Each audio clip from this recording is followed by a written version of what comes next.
My boss didn't just start treating me differently. He had been watching me long before I ever worked for him. And the moment I realized that, everything I thought I had built on my own started to feel like it was never really mine. At first, it didn't look like anything.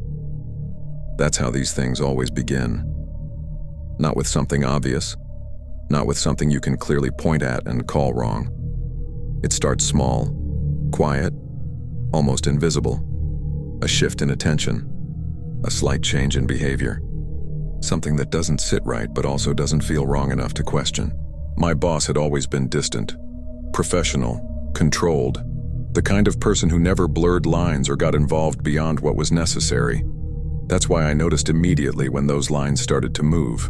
Not break, not disappear, just move. The attention came slowly.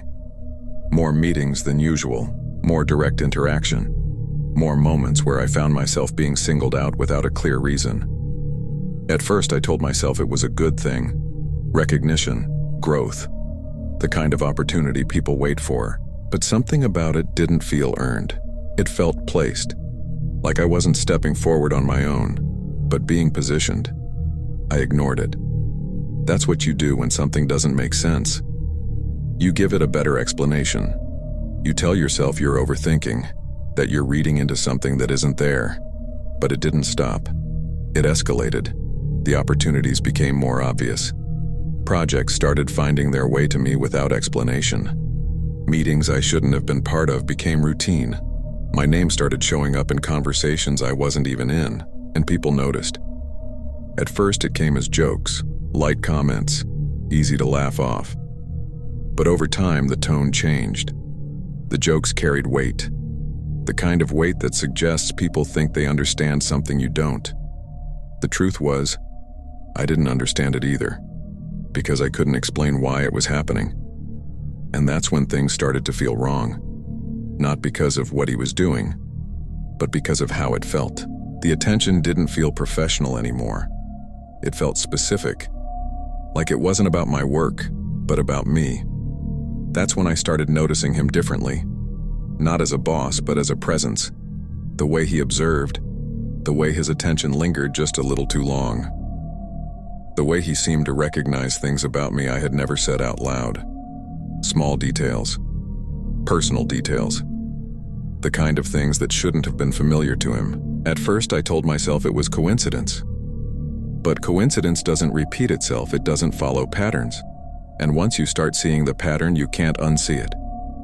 That's when I stopped looking forward and started looking back. Because patterns don't start in the present, they start earlier. Much earlier than you think.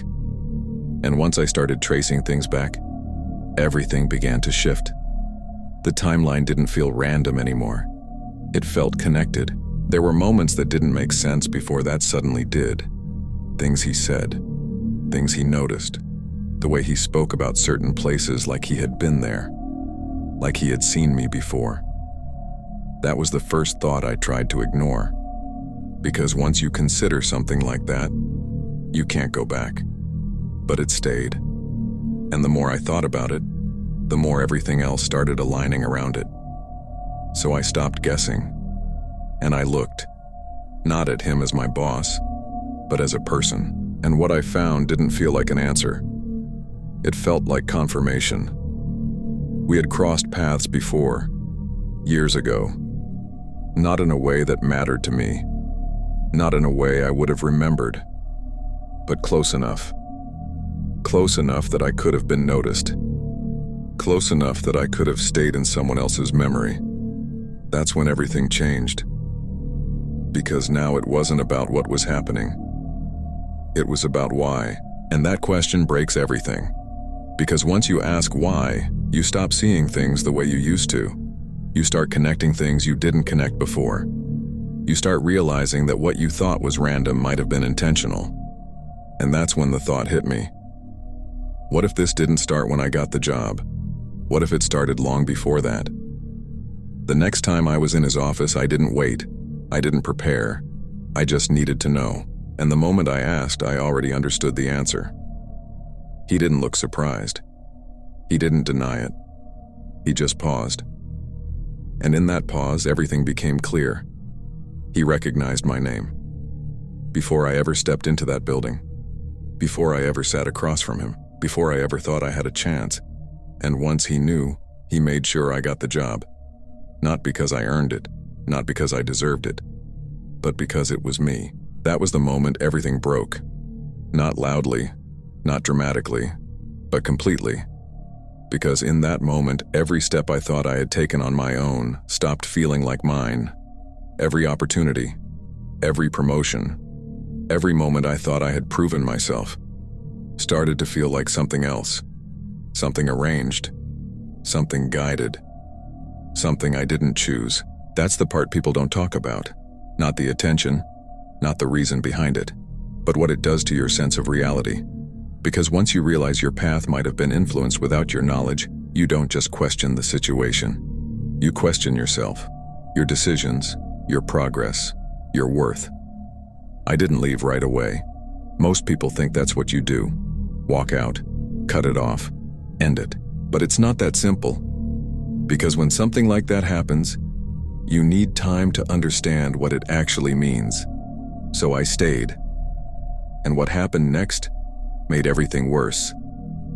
Because once the truth was out, the restraint disappeared. The attention became clearer, more direct, more intentional.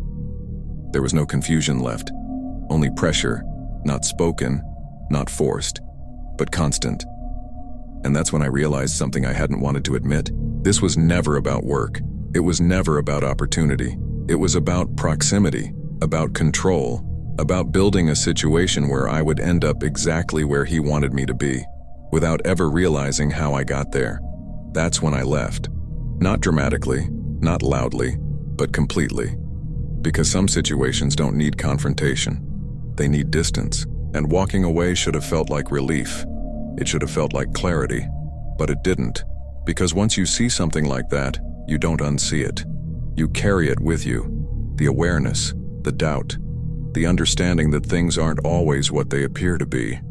Because in the end, the most unsettling part wasn't what he did. It wasn't even why he did it. It was the realization that stayed with me after I left, that the life I believed I had built on my own might have been shaped by someone else long before I ever had a chance to choose it. And once you understand that, you don't go back to seeing the world the same way again.